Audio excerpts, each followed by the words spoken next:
نقول هذا الناس جميعا اللي غادي يفهموا، اللي غادي يسمعوا هذا المسجل، اللي ينفعك يا أخي واللي ينفعك يا أختي هو ما قدمته في الآخرة وما قدمته في الآخرة من عمل صالح ينفع عند الله. الذي ينفع عند الله ما كان على سنة رسول الله صلى الله عليه وسلم تربية وتنظيما وزحفا.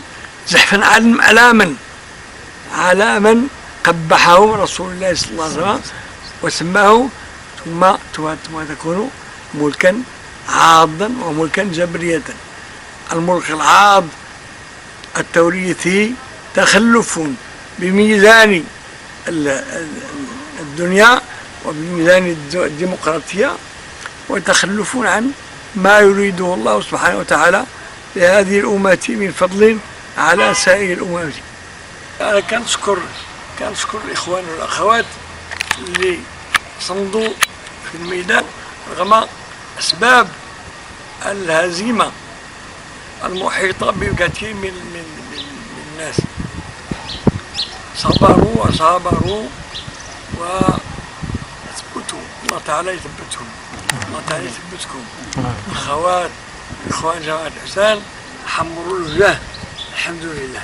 نحن لا نعارض الملكة، نعارض الملك العاض أصلا، وهذه التراث البشع، وهو أن يأتي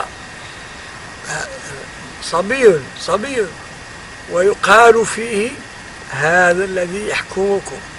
ما عرفناش شنو غادي يكون، جبار لا ولا ما عرفت ولا كيف ما كان. يعني إلا تستحقون ما كتستحقوش أنه يعني تخلوا ليصلح لكم لتكونوا من الأمم الراقية في الدنيا ولا في الدنيا.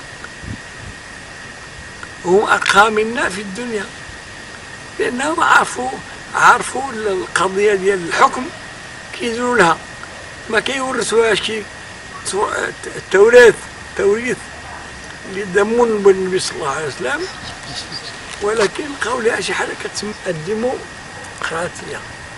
الله يحفظنا من الآفات ديال وأن يطيل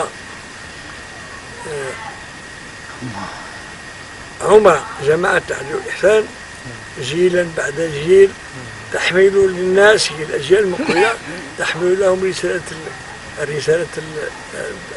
العدل والإحسان، وهي دعوة ودولة و شنو كنقول رحمة ورحمة.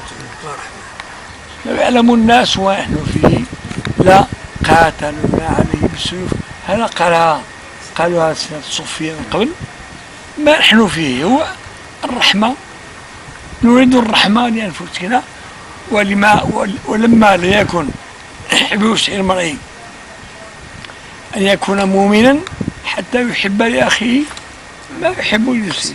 هكذا وصلنا رسول الله صلى الله عليه وسلم. لا يكون المؤمن مؤمنا حتى يحب لأخيه يحب.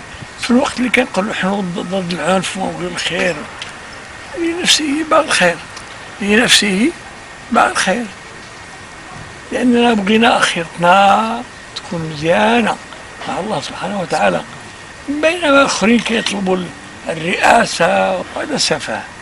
وكل ما في الدنيا هوس في هوس، الدنيا هوس في هوس. ما أحوجنا إلى أن نجدد صحبتنا للشيخ عبد القادر الجيلاني الذي يقول فيما يقول: أنت هوس، أنت قفص بلا طائر. لا إله إلا الله. ما أجمل هذا الكلام وما أحلى، لأنه يخاطب الإنسان في صميم معنى وجوده. أنت قفص بلا طائر، أنت هوس. يعني شي واحد اللي يجي يتصدق علينا ويقول لنا أنت هوس، نقول نفكر نفسي أنا مش هوس، أنا واحد الإنسان عندي كذا وعندي كذا، ولكن إذا تعمقت في المعاني التي تزول بها بدماغي وبرأسي وبنفسي، أجد أنني عاوز، أنني عبد للدنيا وعبد لأبناء الدنيا، ولا نطلب من الدنيا إلى الدنيا.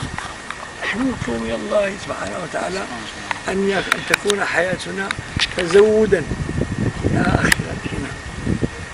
الله تعالى نقرأ القرآن لما تجده الله تعالى في وصفنا ما أعد الله تعالى لأعدائه سقر، وأدرك ما سقر، لوحة من البشر عليها 19 يوصفنا الجنة والأوصاف، فيها أنهار من ماء كي خضراء بما تدركه عقولنا. وما الجنة لا شك أن فيها أنهار، وأن فيها بساتين وأشجار وكذا، ولكن هذا خطاب لنا بما يدركه عقولنا الدنيوية.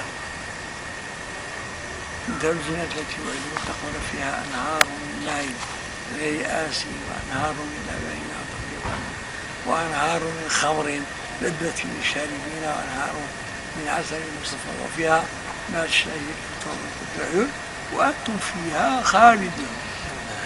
يعني الله تعالى خاطبنا بما نفهم، لأنه نقيس على الدنيا، على أمور الدنيا.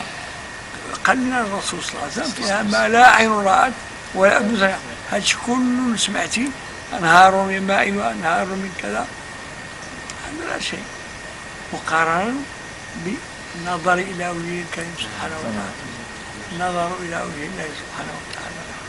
نسأل الله عز وجل أن يكرمنا بما أكرم به النظر، وجوه يومئذ ناظرة إلى ربها